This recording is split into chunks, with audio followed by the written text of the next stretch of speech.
Of equations in three variables is when you have an x, y, and a z. It could be any variables, but we tend to use x, y, and z. So these are actually three-dimensional. They have a horizontal, a vertical axis, and then there's another horizontal axis that's perpendicular to the x-axis. That's the z-axis. So it's really hard to graph them, so we won't do that, but they basically look something like this. If you can imagine this one coming straight out at you. When I was in high school, my Algebra 2 teacher had us graph these, but we graphed with yarn on like a cardboard box that we left three sides of. So anyway, we're not graphing them. We just are looking for where the three would intersect in space, and it's an ordered triple. Excuse me, I'm choking. It has to have an X, a Y, and a Z. All right, so again, first off in Math Excel, they're going to ask, is it a solution? For it to be a solution, it has to make all three of the equations true. So remember that we get an X, a Y, and a Z. That's how an ordered triple comes. So we plug in the values. And we just want to make sure that it's a true statement. So for that first equation, we get -1 plus 8 plus 15, which is, excuse me, this is 23. So -1 is 22. That is true. So then if we try the next one, 2 times -1 minus 3 times -4 minus 5. So we get -2 plus 12 minus 5. So 10 minus 5 is 5. And then last we have 3 times -1 plus -4 minus 5 times 5. And we need to see is that -32. So -3 minus 4, that's -7 minus 25 is a -32. So since they all work, then yes, it's a solution. If it didn't work for any of them, then it would be no. Or if it didn't work for just one of them, I worded that oddly. All right. So to solve, we're going to use kind of a mix of elimination and substitution. So basically, these are the general idea of steps to follow. So you can pause and read through those. All right. So when you're doing this for me, I need you to have a plan and I need you to tell me what you're doing at each step so that I can follow what's going on. So I'm going to call this equation 1, equation 2, and equation 3. And when I just stare at this for a second, I see that these z's will cancel. So if I just take equation 1 and add equation 2, I will be able to get rid of the z's. Now that doesn't tell me anything, it just gives me a smaller equation because when I add, I still have x's and I still have y's. I just got rid of the z's. So we're going to call this equation A, and we're going to try to do the same concept again and get something that matches this. All right, so I have to get rid of z again, and I can use a different combination. So since this and this have different signs, I'm going to say I can put 1 and 3 together. If I want the z's to cancel, I need to multiply equation 2 by 2. So when I do that, it's going to be 2x plus 8y minus 2z is equal to 40. And then I can add equation 3.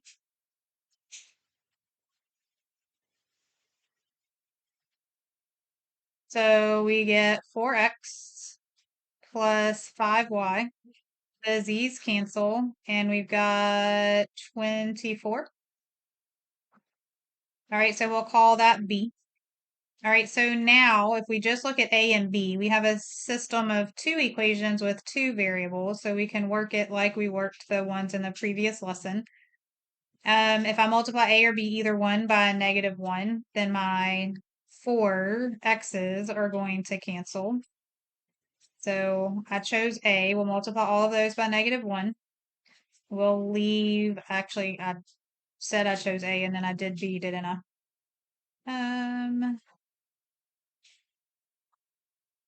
So this would be -4x minus 6y equals -28 because we did the opposite of all of these. And then we're going to keep v.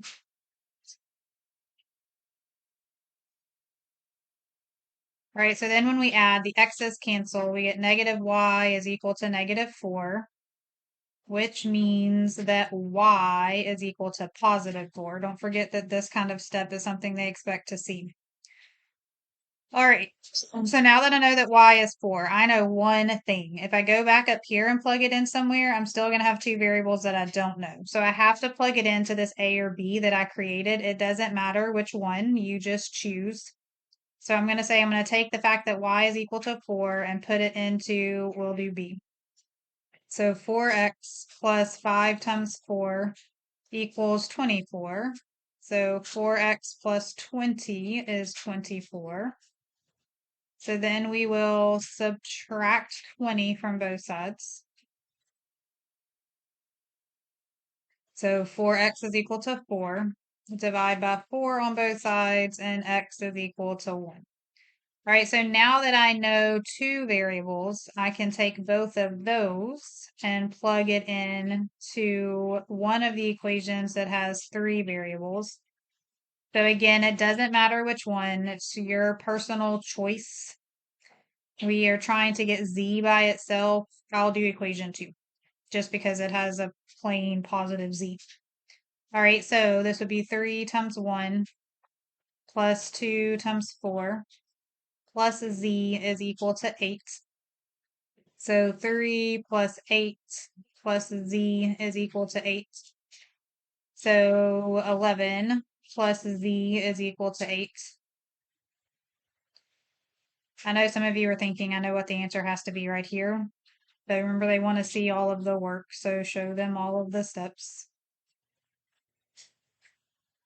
All right, so z is negative 3. So then your ordered triple, remember, goes x, y, z. So we've got to do 1, 4, negative 3. That's what we're looking for as an answer on your test. So make sure that you write an ordered triple. All right, so that's about as hard as they're going to get. Like sometimes figuring out what to multiply by might be a little more difficult. Generally, the one on the test has a path that's not too bad. All right, number 2 is what happens if they give you one equation that only has two variables. Well, that's actually going to work to your advantage as far as you already have like an A or a B. Now, I'm still going to call them 1, 2, 3 because that's what they gave me. And that's what I call the ones they gave me. But I'm going to put 2 and 3 together and try to get something that matches 1. So since 1 doesn't have an X, when I put 2 and 3 together, I'm going to try to get rid of those x's. So I'm going to multiply equation 2 by a negative 2.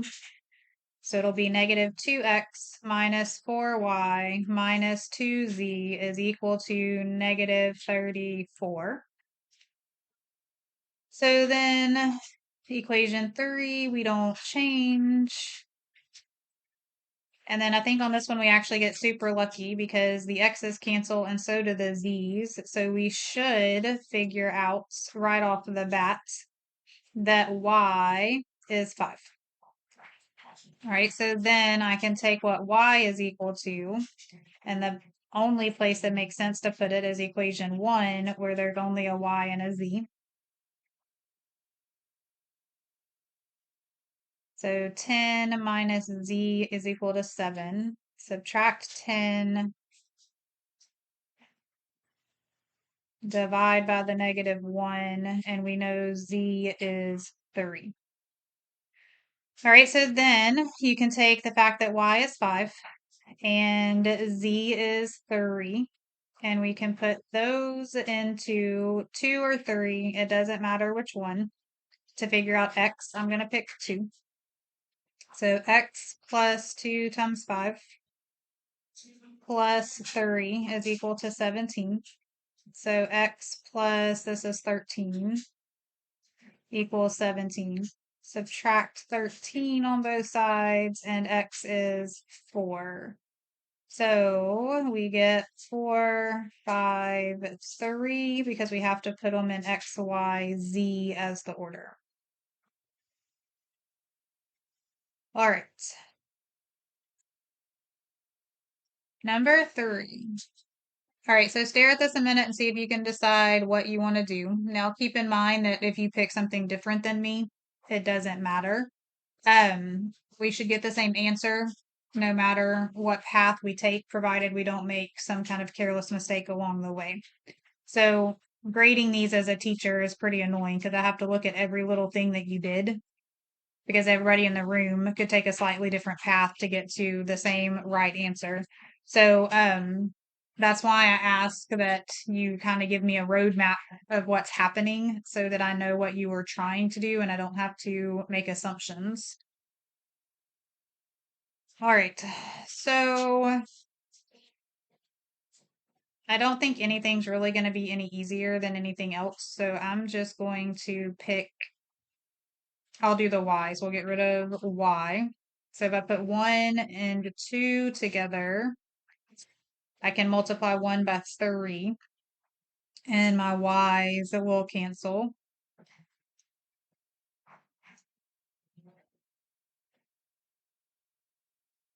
All right, so I almost made a mistake there that's really common. I didn't multiply that 1, but you have to multiply all of the pieces. So make sure that you don't make that mistake.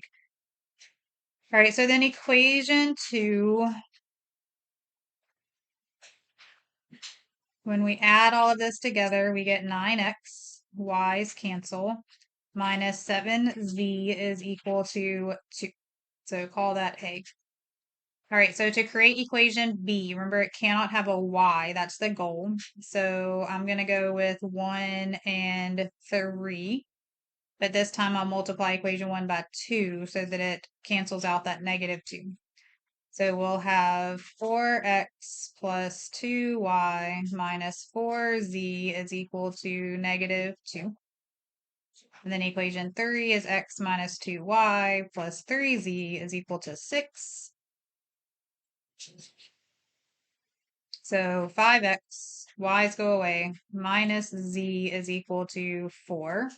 So that is equation B. All right, so then putting A and B together, it looks like the z's will be the easiest thing to get rid of, and we can multiply by negative 7. So we're going to leave A alone. We're going to multiply these by negative 7. So negative 35x plus 7z is equal to negative 28. All right, so then this would be negative 26. These would cancel. This would be negative 26. So when I divide to get x by itself, we get x is 1. All right, so then we take the fact that we know x is 1 and it can go into A or B, either one of the things that only has 2 variables. So I'll go B.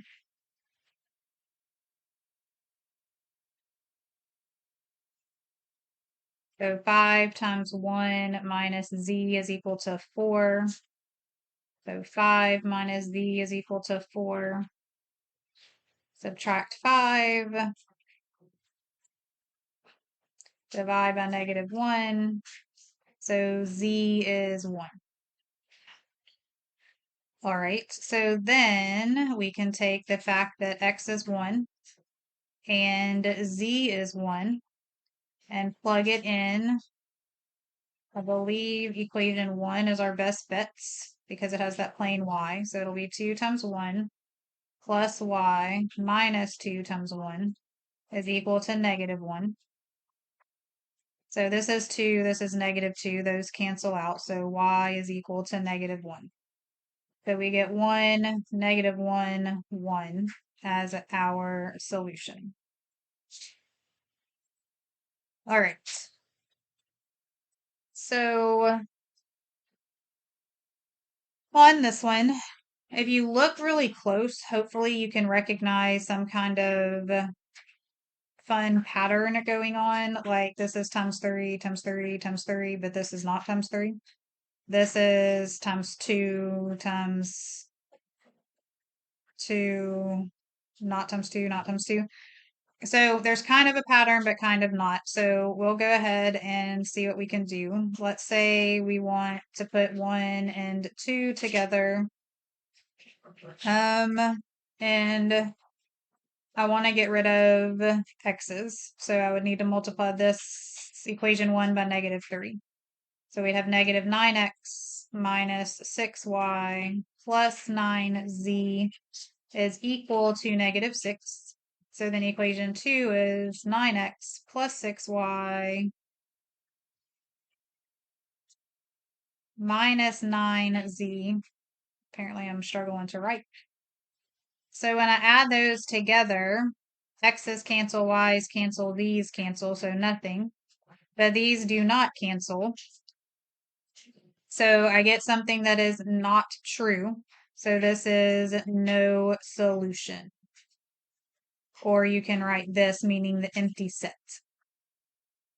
All right, so when it's no solution, there's nothing extra to do. The next two examples are going to be to show you how to answer in MathXL when you get infinite solutions, because you can't just say infinite solutions. They want a fancy answer. All right, so 1, 2, 3.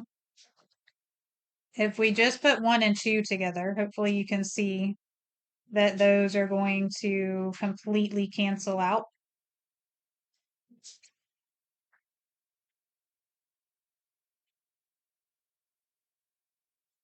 So those are gone, those are gone, those are gone, those are gone. Nothing is equal to nothing. So this is infinite solutions, or infinitely many solutions. But in MathXL, they're going to set you up to answer the question in a particular way. It's been a little while since I've looked at MathXL, so I may completely botch this, but it should give you a general idea. So it should give you an answer choice that says ordered pairs X, Y, Z, such that, and then it's going to be like something X plus something Y plus something Z equals, and they'll give you a number. So let's say they say negative 3. So then that's your clue that they're asking you to write this equation in there. They're saying that any ordered pair that makes this equation true is a solution. So you could write any of the equations, but in MathXL, I'm pretty sure they set you up for a specific one. So you'll do negative 1 here, negative 5 here, and 7 here. You'll just fill in the spots. All right, so infinitely many solutions means you're going to pick some kind of set notation and fill in one of the equations, and they should give you a hint as to which equation they're looking for. But honestly, it could be any of them if you were writing it out on paper. But they've never put one like that on your test. All right, so number 6, they give you this fun little guy. So if we think about equation 1, equation 2, equation 3, if I look at this, hopefully you notice that, oh, these are going to cancel. So if I do 2 plus 3,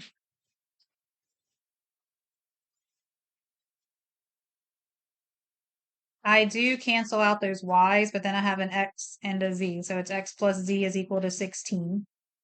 But then hopefully you realize that that equation A you just got is identical to equation 1. So if I do A plus 1, but multiply A by a negative, then I'm going to end up with infinite solutions because, again, cancel, cancel, cancel, 0 equals 0. So we know that it's infinitely many solutions.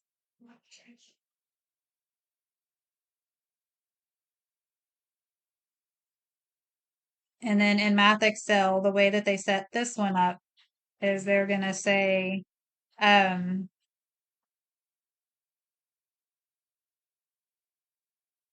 believe it still says the set of ordered triples such that, and then it says x equals something, y equals something, z.